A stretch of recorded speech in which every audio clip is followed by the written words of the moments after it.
Today's episode brought to you by Gnawbone Studios. Show, don't tell.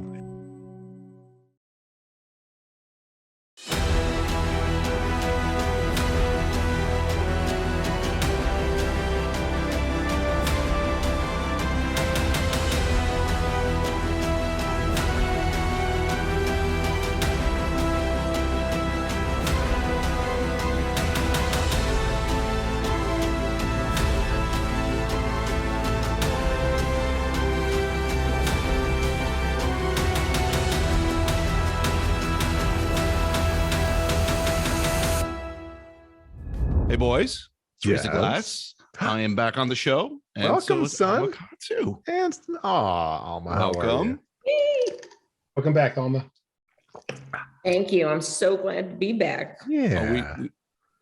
We're thrilled to have you back. I'm thrilled to be back here and actually hosting this interview with you, because last time we were talking about a spy thriller, and this time we're talking about an historical horror novel, The Fervor, which hits bookshelves tomorrow.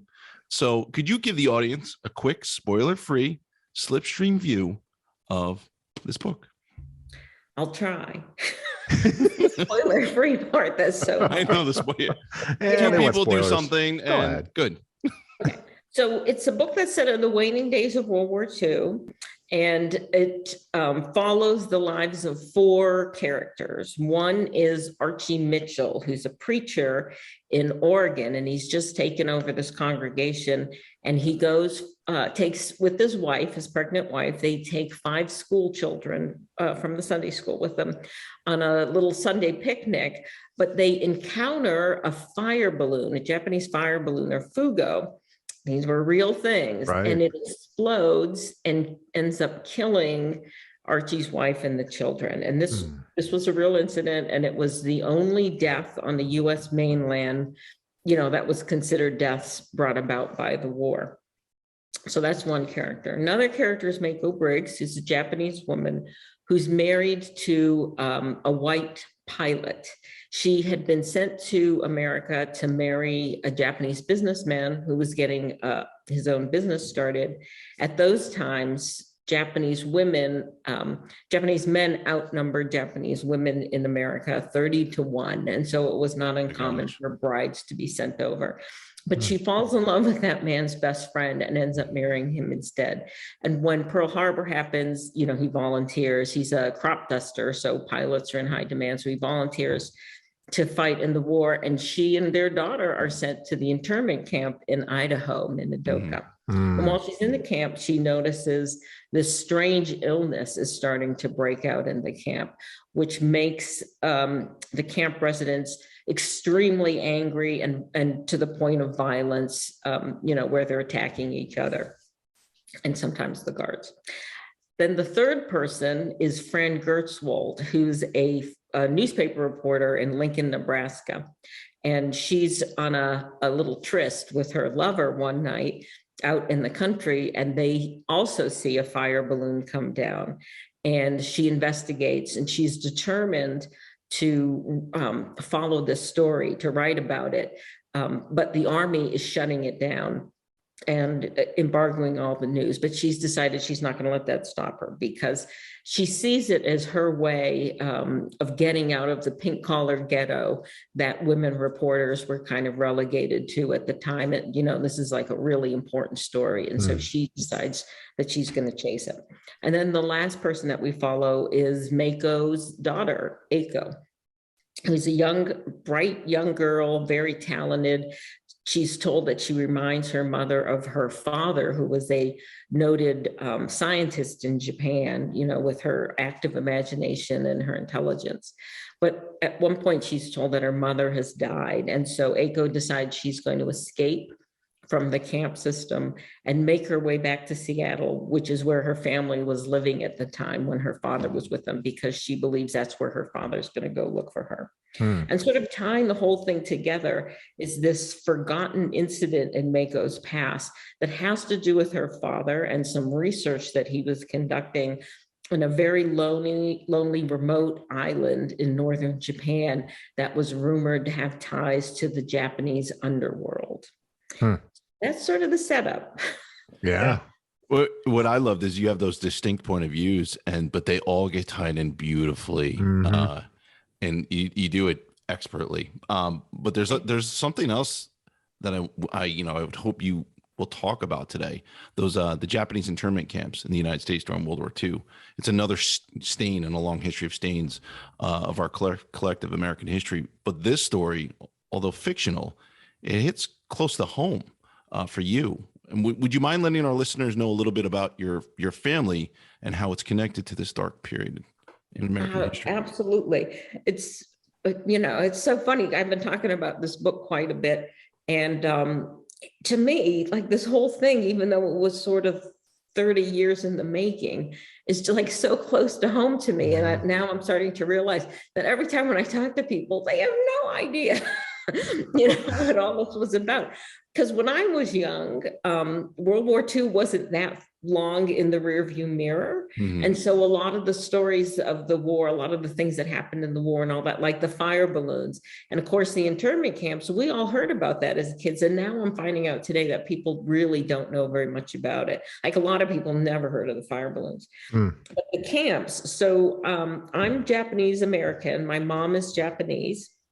She didn't come to America until after the war. She married my father, but I happened to marry a Japanese American person whose whole family was interned during the war. They were interned at Topaz, and so that gave me, insight into the situation, which is very, very different and it's very complex, and not what most people, if they even heard about the internment, what most people think of. The kind of soundbite that you get in history class is that, FDR signed the executive order that decreed that all people of Japanese descent on the West Coast would go to these camps because of the attack on Pearl Harbor.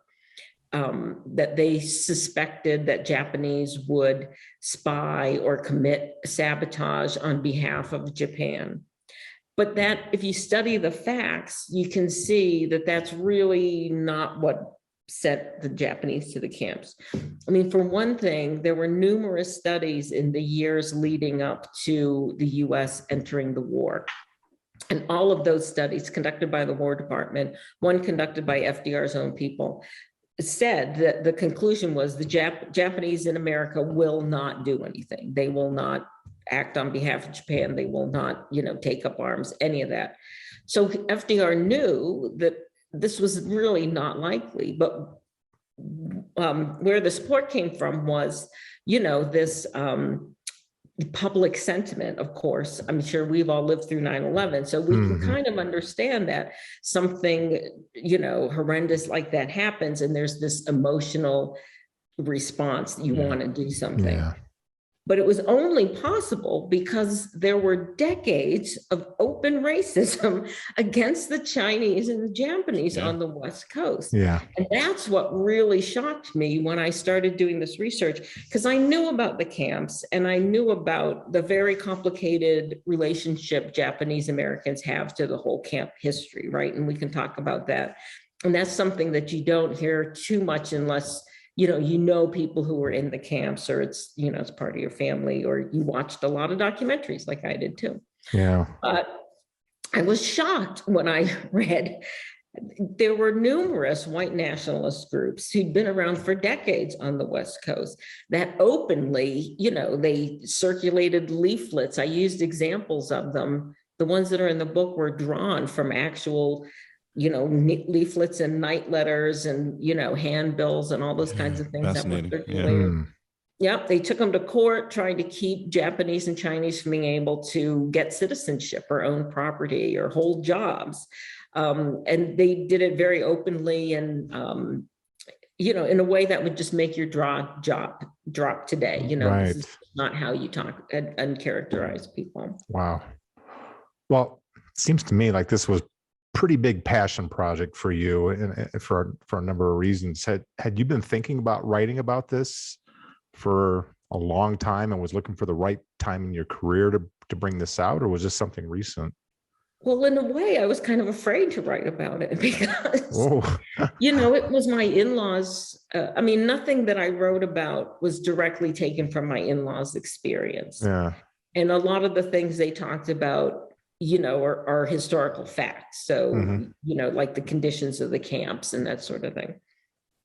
But, most Japanese Americans, most Japanese who went through the camp experience are very shamed about it. They don't want to talk about it. And Yeah. we're at the point where we're losing a lot of the folks that were in the Right. camp. They're just aging off. Right. And so we're losing those stories. But I did worry a little bit that my in-laws family, and they're a big group, so it's not like they're going to have a homogenous mindset. Right. I'm sure some of them are okay with me writing about it. I'm sure there's going to be a couple that are not happy, even though it's not their story per se. So Yeah. I was a little nervous about it. But, it's just such a weird thing for me. So like you guys know, I was a federal employee for a long time, worked in intelligence. Believe it or not, there was one point in my career, and I can't tell you why this was, but I just happened to work with a lot of other people of Japanese descent. Most of them came from Hawaii. And so I think it was, no, I'm not going to say I won't say anything this time. Think about it for a minute. It'll probably come to you. Come on, Chris, not again. Yeah, not again, Chris. No, don't get me in trouble. But most of them were Hawaiian Americans, so they didn't quite have the camp experience. Yeah. But, there we all were, who shared some, maybe didn't, I'm trying to put this like too diplomatically, you go through something like that, or something like that, and you don't really feel that maybe the government has your back, right? Yeah. 100%. And yet here we were, dedicating ourselves to the American people, doing this job. And it's kind of like having an untrustworthy master, like, Right.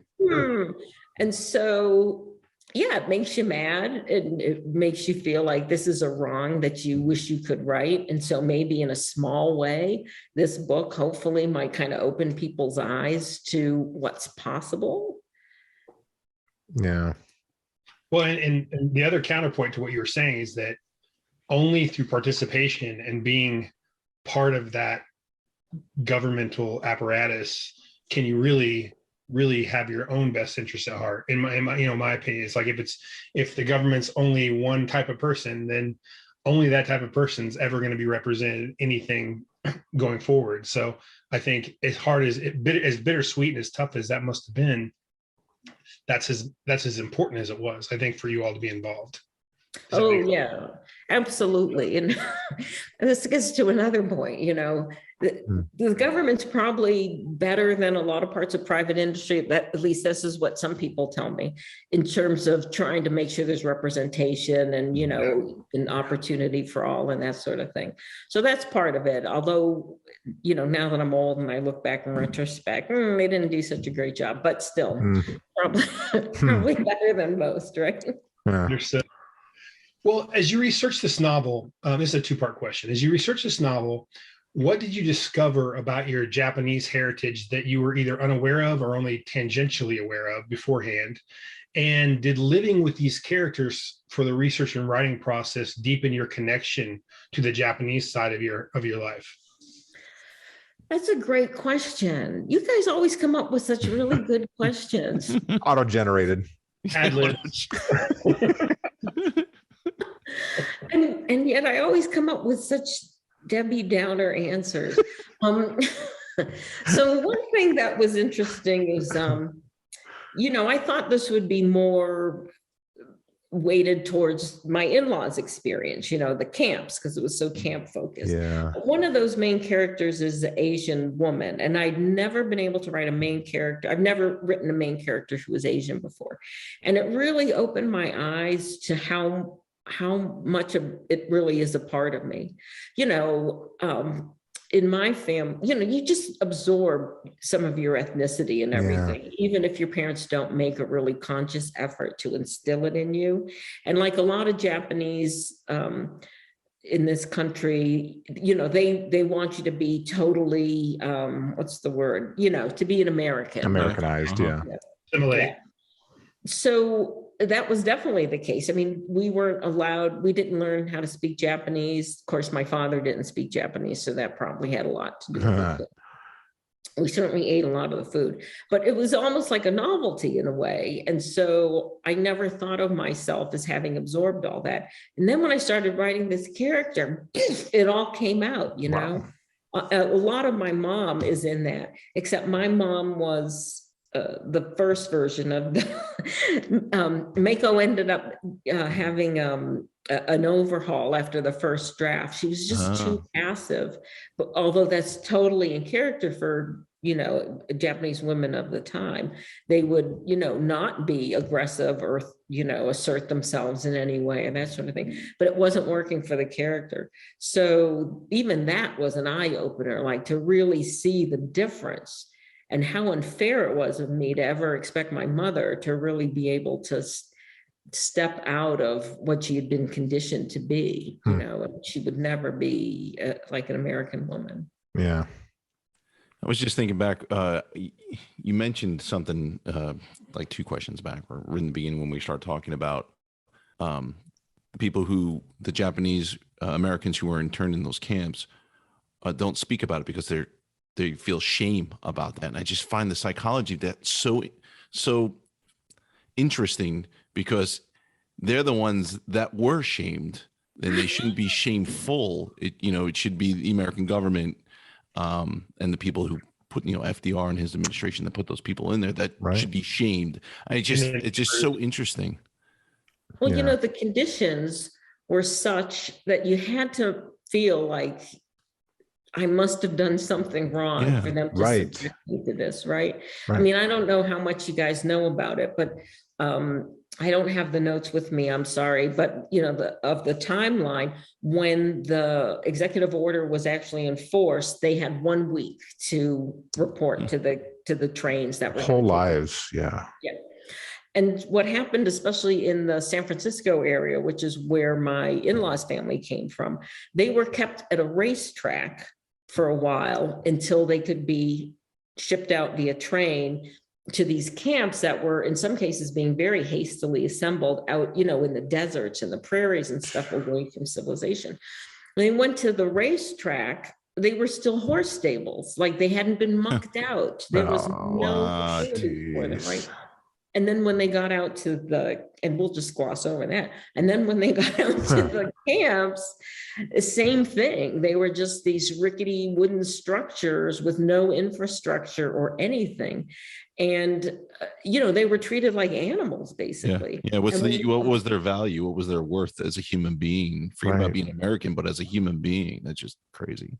It's just crazy. And when you couple that with knowing there was this atmosphere of incredible prejudice against them, kind of reinforces, right, that white people in America think we are less than people, and this is how we are treated. So there was like a lot of shame that they would be suspected of not being loyal Americans. There was a lot of pressure from certain organized groups in the Japanese community, like the JACL, that they should not fight anything that the administration asks of them, that the authorities ask of them, they should do, just prove what good, loyal Americans they are. Right. There certainly were some cases where they were suing the government and trying to be released from the camps. And eventually that is what overturned the executive order.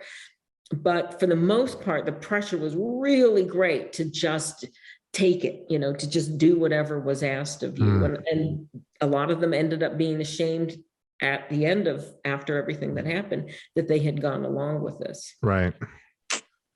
Well, like I said before, Mike, Sean, and I, we initially got to know you last year when we talked about Red Widow, the spy thriller you wrote, and we absolutely loved that story. Yeah, you guys are so great. I really appreciate your support. We loved it so much. We actually put together, we 3 of us put our heads together and we put together like a mini trailer for that book, and we just loved you. We loved the story. We think you're a fantastic writer, but you're a horror writer, which I was like stunned because I didn't know that before. I'm like, you're a horror writer. So, the Fervor we equally loved, and can't wait for readers to get their hands on. But I wondered if you had reservations or mental blocks, even switching from writing Red Widow to then sitting down and writing this, or was it like slipping on an old shoe and it just felt right writing in that genre? No, it's the spy novels that are like an old shoe, right? There's so until some distance, because I retired a few years ago, it's going to start to get harder and harder, maybe. But right now, it's just like, woo. The historical horror, because the books have evolved. This is the third one, and so in some ways, I have a routine for doing them, but in other ways, it's getting harder because the books are changing a bit. Like the first one, which was the Donner Party book, The Hunger, was really close to the history. And so in a lot of ways that made it a lot easier. But I found over time as I was writing them that what makes the book special is not just that it's a thinly, that it could be a nonfiction book or something and just has a little horror in it, but that it's really kind of showing the mistakes of the past and how similar they are to mistakes that we're continuing to make today. Right. So that I've kind of gone more in the allegory camp. Yeah. So this book is like really allegorical. And, it takes a long time to write these books and you're doing versions, and every version, some other crazy ass thing happened in real life that had to be tied back into the book. So that was just look at the news today. I know. Oh my God, I haven't looked at the news today. Now what happened? It just every day it's something. Every day. Well, the last thing that I had to incorporate into this was, the attack on the Capitol, January 6th. Yeah. Right. That's when I really made message a little heavy-handed. I mean, yes and no. Because I usually chafe when I feel like I'm being preached at, and I never felt that way in your story. I thought it was all very organic to what you were doing, and the parallels and the sort of echoes of history, I guess, made it that much stronger. It never felt like a preaching book. For sure. It had a message, but not. Thank you so much. Right. Well, I go one further too. This was thriller-esque, even though it's historical horror. It was, we read thrillers. It was thriller-esque too. Yeah, and I love sure. I have to do so many rewrites. I constantly ask myself, do I even know how to write a thriller? God, oh my God. So when I started doing the historical horrors, we didn't think of them as horror novels, actually. Right. My publisher thought of them as more mainstream fiction. And it wasn't until they were embraced by the horror community that I think they've sort of been categorized that way. But some horror readers read them and they go, oh, there's barely any horror in here. It's kind of horror light. But they are what they are. Yeah. Can't please everybody. But you please a lot of people. Let me tell you. Yeah. Story.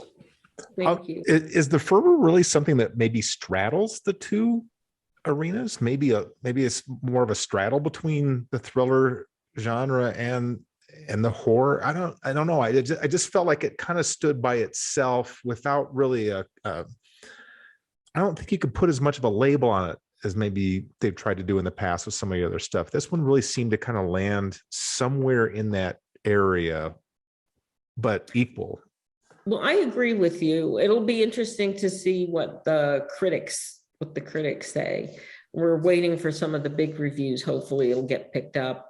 It's been tipped a little bit by like the New York Times and the Washington Post, which makes me think that maybe it's being viewed as sort of not being, dead center horror, because generally they don't really. Are you getting any pushback from the industry itself? Maybe some of the publisher and some people like, hey, pick your lane so we can build that brand. Like, you know what I mean? No, I think they're more opportunists. Like whoever, seems to embrace it, they'll just kind of go in that direction. But it is pretty much they've never encouraged me to make it more gory or horrific or whatever. I think they kind of like that sort of fantastical, slipstream feeling that you get in the books. When I started out, I was probably a little bit more in the speculative fiction fantasy side of things. And as that became wildly unpopular, started just drifting over, but there's almost always been like a historical component to my stories. Yeah. Okay. Why? I don't know. Well, that's actually a really good segue into what I was going to ask. If I look at the arc of your writing career so far, keyword so far, you start out with the speculative fantasy fiction, the Taker trilogy, had elements of fantasy, historical fiction, and some, I think you could argue, horror elements, but not like The Hunger in the Deep, which became, they're based on well-known historical tragedies, but they leaned a bit towards horror, whether the true horror people are like going to say it's not scary enough or whatever. I don't care, because it's horror. And then came Red Widow, which we, in your own professional experiences for the first time. Now with the Fervor, you've drawn more on your own family history, your own cultural history, and others of your family. Is this a function? Is that sort of path a function of you growing more comfortable with revealing more of yourself in your work, or is it just coincidence? Subconsciously, that's probably true.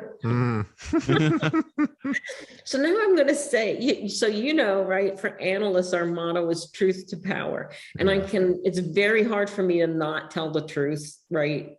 Which is not good for business. But, I really should be like all romantic and weird, like most writers are about their stuff. Oh, yes, a dream told me to do. Honestly, a lot of it ends up being directed by business concerns. Yeah. So, for instance, we did the Hunger, and it was fairly successful. And so when you have a book that clicks, you're under pressure to produce more books like that. And so we thought, okay, that was a disaster. Let's pick a big disaster. Let's do the Titanic. And so, then I started becoming like the Irwin Allen of novels, having to come up with these crazy disasters. Hold on, I'm writing that down. A lot of people won't get that reference, right? My husband loves Irwin Allen shows. We still see them. But then by the time the Fervor was coming around, and I was trying to go through like great disasters, historical disasters, a thing kind of happened in the business where they were finding that a lot of historical fiction was not doing well unless it was relatively recent, like 20th century. So she said, can you do something, in the 20th century? And at that time, it was mostly what that meant was World War II stories. Yeah. So that's how we ended up doing this. But subconsciously, I wouldn't have done it unless I felt like I could tell that story. So I think you have something there that subconsciously it was probably like, okay, I'm ready to go there. Yeah. Speaking of World War II, I consider myself a student of history. In particular, I think I have extensive knowledge of events and battles during World War II. But I have to admit, I either forgot, and you spoke about this earlier, either I forgot or just didn't know about Fugo. Oh. So you talked about it very briefly, but could you talk about it a little bit more and explain what it was and why the Japanese did that? God, I could talk about this all day. And I do not have an extensive knowledge of World War II history or military battles or any of this stuff, but this is just such a weird thing. And as somebody with Japanese heritage, it's a little embarrassing too, because basically what the Fugo were giant, I think it was 30-foot in diameter, paper balloons that were the technology they used in it was fairly rudimentary. They were trying to send over something that would strike the US mainland. Basically what happened was the emperor was, really embarrassed by Doolittle's raid, yeah. Which was a Hail Mary pass in and of itself, right? And so he said, we will strike the US mainland. And that was whatever, right, 1942. And it took them years. They had a bunch of different programs going, trying to figure out how are we going to be able to get something all the way over to the mainland. There was a big blockade on the West Coast, so, it was hard to get ships anywhere near close. Yeah. And so of all the things they tried, these paper balloons ended up being the successful one. but they sent them out at very much at the end of the war. It really was like symbolic more than anything else. They, you know, Japanese schoolgirls were pasting the washi paper together in schools to make the heavy duty paper that would go over. And they literally had this little incendiary device dangling underneath it with very rudimentary radio signals that somehow were going back so they could get some idea of whether or not the winds were carrying it, you know, over to America. And the thing that ties us all together, and this is a little spoilery, is that the jet stream was actually discovered by Japanese scientists, and that's the Japanese scientists in our book. And that's the thing that enabled this incredibly wonky way of trying to scare, you know, instill terror in the hearts of your enemy, Right. by sending balloons that may or may not fall and may or may not start a fire. Luckily for us, there were like over 200 and almost 250, no, it was 285 balloons did strike somewhere in North America, but almost none of them did anything. You know, they either went out right away or, you know, whatever. But Wow. so they were incredibly ineffective. Fascinating though. But it was it was the first attempt, really, the first world's attempt at that. Yeah. So I know we've talked about thriller and horror. I've never written anything in horror, although many of my early attempts actually contain horror, mostly as an outcome of my effort. So, you know, we have a lot of writers and people that aspire to writing. Can you kind of help define what you think horror is when you're writing horror versus a straight thriller? I mean, what are the key components between them? Gosh, I wish I could explain, but this is one of the main things about horror. It's kind of a great thing, and it's kind of a, you know, it's a downfall in that it's not really a genre like mysteries or romance or something like that. You know what I mean? Even if you talk to Horror Writers Association, their definition is just that it has to be writing that evokes a feeling of horror or terror or dread in the reader. That's it. Wow. And so what that really is very broad. And what we're seeing today is that there's more books that are kind of what we call horror adjacent, that are kind of under the tent now. Like a lot of psychological thrillers, if you saw the movie version of it, it would be labeled as horror. Right. So why isn't that book labeled? You know, there's slasher things or something like that. Some people think that horror has to have a supernatural element in it, but it doesn't. So it's a very broad thing. Personally, I mean, I don't think I'm a great horror writer. I didn't study the horror canon. I've read a little Stephen King, but I haven't read all Stephen King. You know, I grew up reading more speculative fiction like Edgar Allan Poe. Yeah.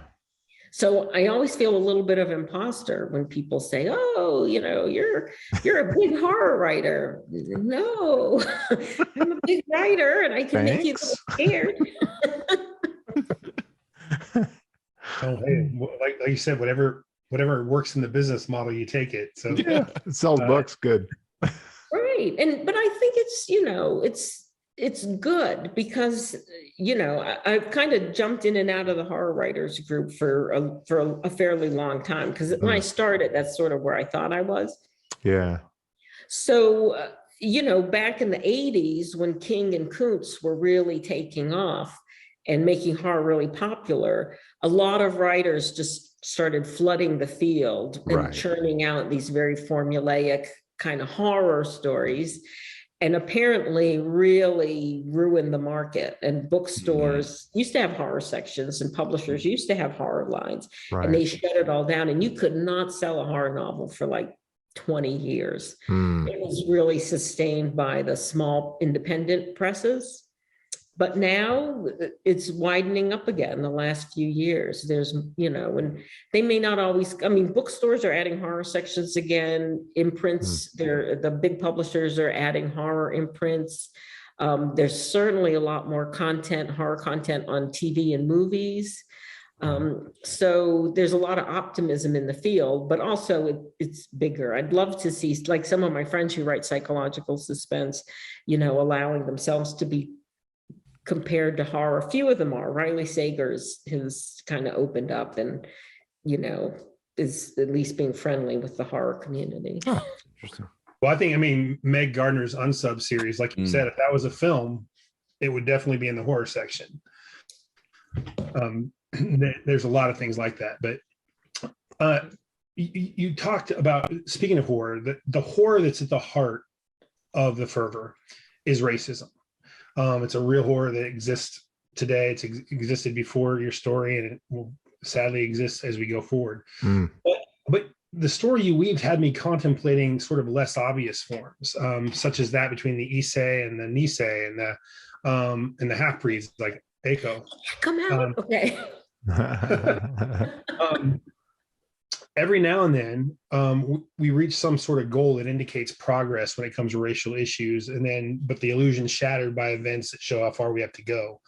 And the last few years is a good example of that. When you were writing the Fervor, and this is a philosophical question, when you were writing the Fervor, did you feel like you gained any new insight or perspective on the underlying causes of bigotry, or maybe how to progress past bigotry? I probably look at all this through my lens as an analyst who worked on societal issues and, handled a lot of civil unrest, and internal issues and that kind of stuff back in the 90s, the golden age of genocides. I've probably mentioned this before, right? Yeah. So, you see the behaviors of the people who are involved, and it's the same behaviors as that you see in those cases, whether it's a Bosnian Serb and a Bosnian Muslim who were been pitted against each other, or Hutus and Tutsis. I'm sorry? The Hutus Yes. and the Tutsis? Yes, Hutus and Tutsis, that are taught, one group is taught to demonize and, the other group to see them as less than human in order to make it easier to perpetrate violence against them, that sort of thing. It's the same behaviors here, because when you look at what's going on, it's always economic competition. It's the fear of economic competition that makes these groups sort of rise up against each other, and they can't admit it. They never admit that, right? Because that would be shameful. It's got to be something else that's making. Sorry, I'm just such a cynic, aren't I? No. Too much time in government. Too much time. The other thing is, look at me, right? I am the undefinable ethnic group. What's her name on Parks and Recreation used to always say Anne was. But because people don't know I'm Asian, I'm starting to look more Asian as I get older.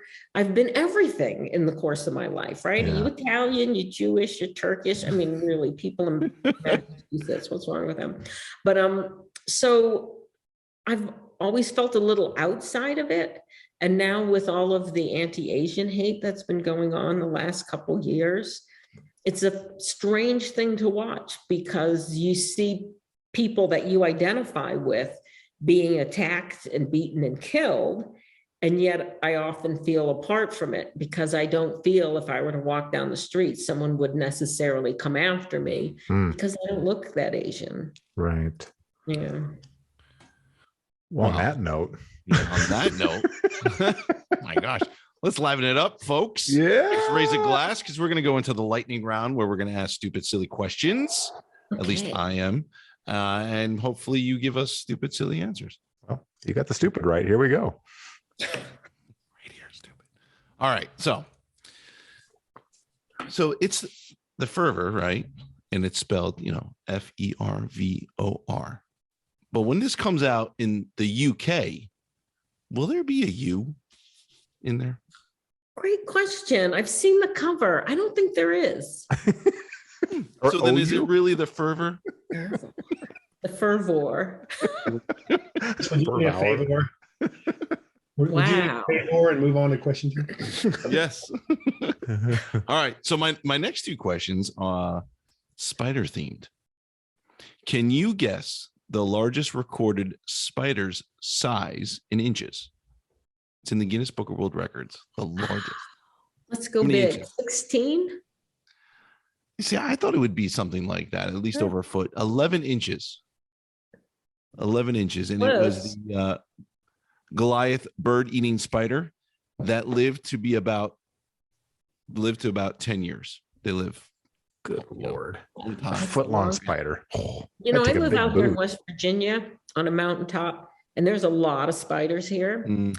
And when we first moved here, we bought this shed and we were moving boxes around in it. And I leaned my hand against the wall for a minute, you know, real tired. And I looked over and there was a spider next to my hand, about the size of my hand. Cool. How did you react? How did you react? I just watched him. He ran away. So that was good. I'm not really afraid of spiders. I'll give you a quick story, my reaction. Just it'll be real quick. So I was working President Bush detail down in Waco, Texas. I was working the midnight shift. I was on a vehicle post by myself. The neighbor's dog had come over every night, would come over as a golden retriever and just like hang out with you. And it was kind of cool because she pet the dog. And I had a vehicle, but I was standing outside. It was a hot, humid evening night.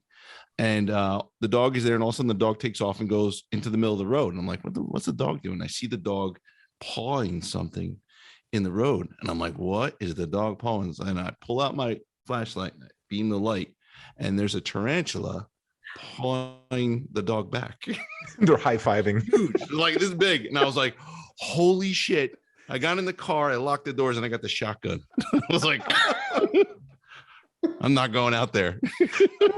I thought you were going to go drive over it or something. God, no, I locked the doors. Did you know why did you just charge your shotgun? big bad. Like, where'd Albanese go? And I'm hiding in the car.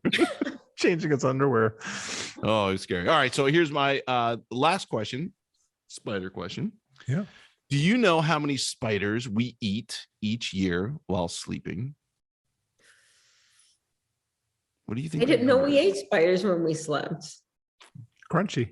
Yeah, right. Well, so there's an urban legend. And if you had asked me this before I looked it up, and was like, yeah, we like ate a year. Because I remember hearing that from somewhere, probably when I was like a kid or something. And apparently that's completely an urban legend. It's all false. The chance of you eating a spider is virtually zero. Except here in West Virginia. Yeah. Like I lifted up my pillow and there have been spiders. Oh my gosh. Put the pillow back down It's not again. far from A lot of ticks up there too, I think. Yes, oh my God, the first year, my poor dogs. And so we started using the tick guard thing. Yeah. I lived in Insects. Charleston when I was a kid, and man, that my mom was combing through us every freaking day.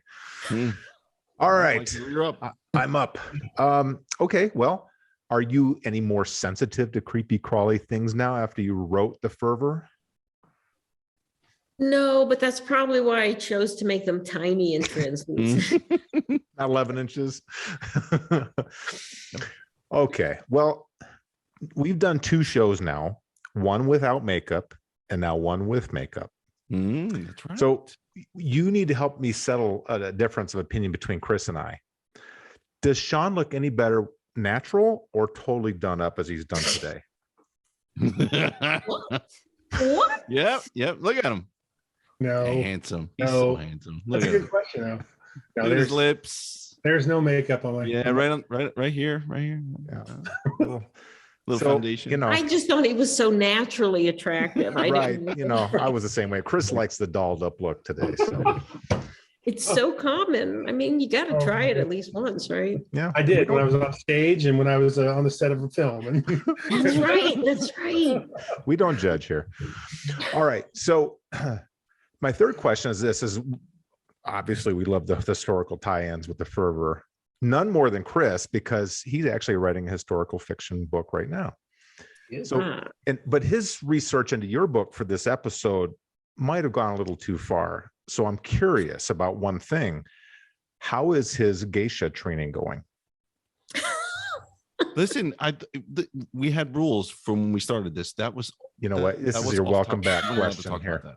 We weren't allowed to talk about that. Next. I mean, it's kind of cute, right? So Good to have a very diverse background, I think. yeah, it definitely lends itself. Well, okay. I guess we fleshed those out. I'm now gonna have trouble sleeping. picturing Well, that. you've seen the pictures. Don't lie. All right, my first question, and even though you may or may not be the queen of horror, as we discussed earlier, you've written and read a good amount of horror recently. I know, because I know you're a big Stephen Graham Jones fan, like I am. And you just wrote a story that has a damn spider demon, and I am afraid of spiders. I'm not afraid of snakes or many other things, but spiders bother me. So what scares Alma Katsu? Yeah, this is this terrible question. I'm such a party pooper. Because of all that time with the genocides and stuff, I'm not really easily scared. Right. Because I look at most people who are tough and everything, and I realize they would fold like a wet napkin if their neighbor suddenly picked up machetes and guns and chopped their hands off, like I've seen happen to many thousands of people. So, it's people really that, I don't know about scare me, but they sadden me and disappoint me. How about if I put it that way? I'm sure things will start scaring me again as I get older and more frail. But right now I can still, like swing a bat and Shoot a Glock. We live in the woods. I'm walking the dogs around here at night in the woods. Like, yeah. Black bears. Mm-hmm. Yeah, I mean, black bears are nothing. Look at she's like, Yeah. Baskets. See, they are nothing. All right, so my second question. So you're the Irwin Allen of historical fiction. We established that. Right. I'm getting wrote that down. Getting a shirt made for your next visit. But let's just say you said it was sometimes driven by market. Let's just say the thriller market drives up, the horror market drives up. What genre would Alma Katsu delve into next? Are you saying the spy novels are going to dry up? Everything. They're not, but let's just pretend for a second. Yeah, no, never, then gone. Well, honestly, I mean, I'm trained to be a literary writer. That's why my books are all character driven. I would probably try to just write some really sad character driven stories. No happy ending. Said that. I write Can't sad wait to really read it. well. You do write that very well. Okay, my final question. My final question is a bit of a callback to your last lightning round on the last show. You'll understand why I win. In the main portion of the interview, we talked about your comfort level. I had that question about revealing more of your personal background. So I was thinking, for your next historical fiction novel, have you considered writing about the supernatural experiences that your sister Linda no doubt had at Woodstock? Wow, that's a great idea, actually. Woodstock horror. Because I was trying to come up with something that was sort of 60-ish, 70-ish. Oh my gosh. I brought up doing something with the Tate LaBianca murders, and they were like, overdone, don't do that. And I thought of something else, but that would be really neat, actually. Thank you. There you go. There it is. Well, I just want to see Linda's story dramatized on the page. So Did you want her to never talk to me again? Yeah, but it's fiction. But will she come on our show? That's we the can have important Linda on the show and get her perspective. It's weird. She's like really private, and I think she's really afraid of me writing about. Yeah. Just put your mad at her. Make it about Altamont. Make it about Altamont, where the thing happened, and there you go. Right. Problem solved. Well, that's a great idea. Thank you. I've been looking for something. So now we have the future idea, but we were here talking about fervor with Alma Katsu. So let's raise a glass. Second time is a charm. Third time's gonna be even better next year. Get the next book. But for right now, this is it right here. Thank you so much, guys. Thank you. Let me say one other thing about this. This is one of my favorite covers of the last couple of years. This is a beautiful cover. Yeah, Well, thank you. It's eye-catching, and I think every time I shut the book as I was reading it, I'd look at the cover. Just couldn't stop looking at it.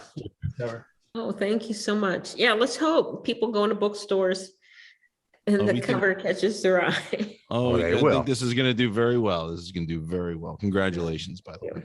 Thank you. Thanks for coming on, Alma. Thank you.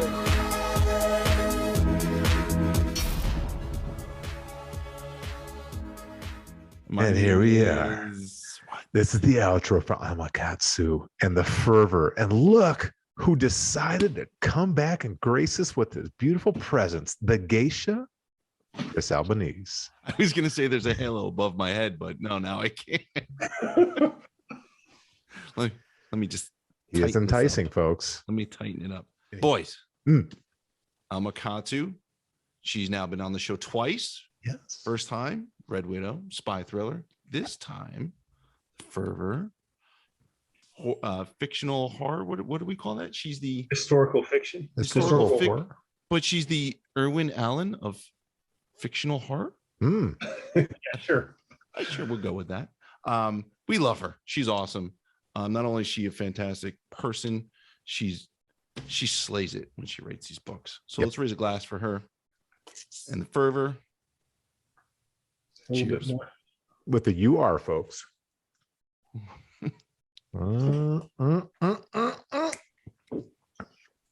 Ooh.